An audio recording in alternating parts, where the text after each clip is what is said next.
आपका क्वेश्चन है a shopkeeper bought a washing machine at a discount of 20% from wholesaler. The printed price being rupees 18,000. The shopkeeper sells it to a customer at a discount of 10% on printed price. If the VAT sale tax is 8%, find VAT paid by the shopkeeper and the total amount paid by the customer. तो देखो आपका जो chain है, chain of selling कैसा है. सबसे पहले आपका है होलसेलर.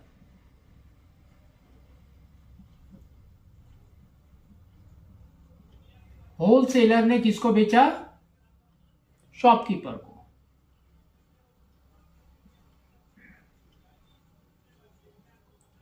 और शॉपकीपर ने किसको बेचा? कस्टमर को. ठीक है. अब इसका जो टैक्स है, सेल टैक्स इज फिक्स्ड 8%. तो उसका मतलब कि होलसेलर ने भी 8% चार्ज किया, शॉपकीपर ने भी 8% चार्ज किया. ठीक है. नाउ और उसके ऊपर जो लिस्टेड प्राइस है दैट इज ऑल्सो फिक्स्ड. वो कितना है? 18,000. तो यहां पर हमारा है रुपीज 18,000 और यहां पर भी है रुपीज 18,000. ठीक है. लेकिन शॉप होलसेलर ने क्या किया? 20% डिस्काउंट दिया. 20%. और शॉपकीपर ने कितना दिया? 10%. ठीक है. तो पहले हम ये चेन निकालते हैं. तो डिस्काउंट का मतलब होता है कि आपका प्रिंटेड प्राइस से कॉस्ट निकालना. ठीक है. तो कितना डिस्काउंट होगा तो वो हम निकालते हैं. तो डिस्काउंट अमाउंट,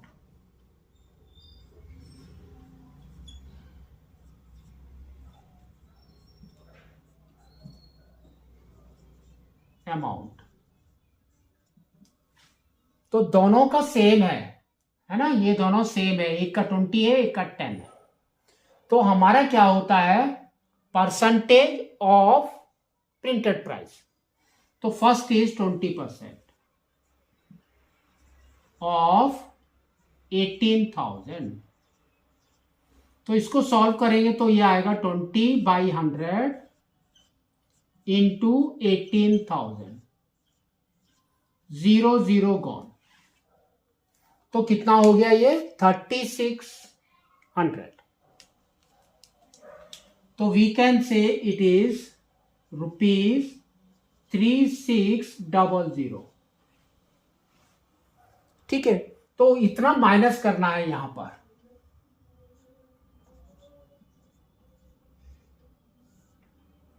तो ये आ जाएगा 00441. ठीक है. ये आपका प्राइस हो गया शॉपकीपर का. अब शॉपकीपर ने टैक्स पे किया है 8% पे. तो टैक्स अमाउंट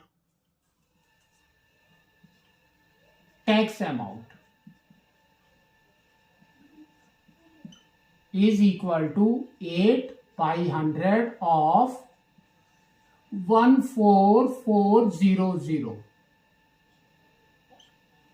तो that is equal to 32 3 carry, 32 35 3 carry and 11. तो 1152 रुपीज उसने टैक्स पे किया. ठीक है ना. तो अब आपका आता है कस्टमर का. ये आपका जो भी है this is for your shopkeeper.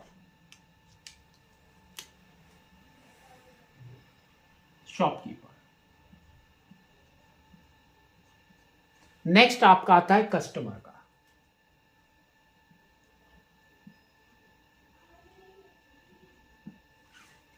ठीक है. कस्टमर को देखो शॉपकीपर ने प्रिंटर प्राइस से बेचा है, लेकिन डिस्काउंट दिया 10%। तो पहले निकालेंगे discount amount.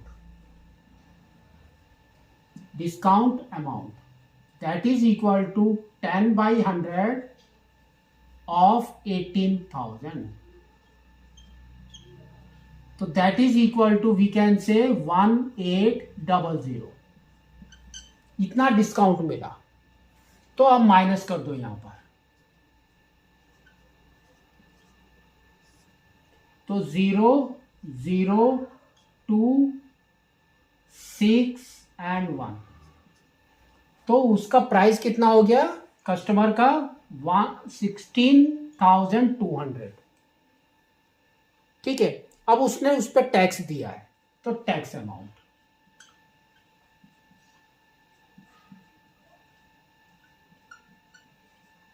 That is equal to 8/100 into 16200। तो कितना हो गया देखो, 8 into 2 is 16, 1 carry, 48, 1 49, 4 carry, 8 + 4 is 12। तो टैक्स अमाउंट इतना है और परचेज किया उसने इतना प्राइस। तो टोटल अमाउंट कितना पे किया कस्टमर ने, that is your bill amount.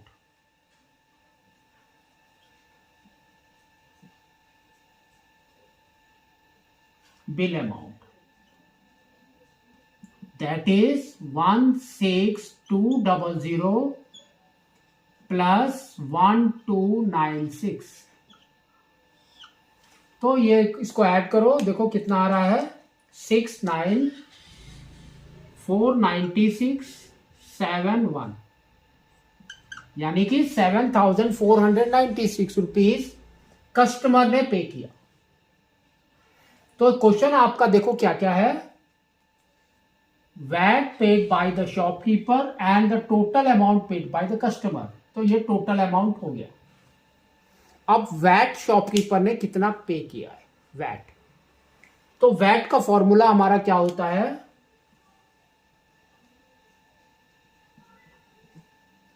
Tax charge minus tax paid. ठीक है। तो शॉपकीपर ने देखो कितना चार्ज किया, शॉपकीपर ने कितना चार्ज किया, that is your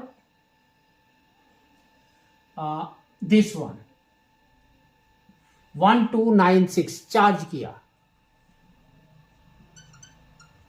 minus tax कितना पे किया था 1152।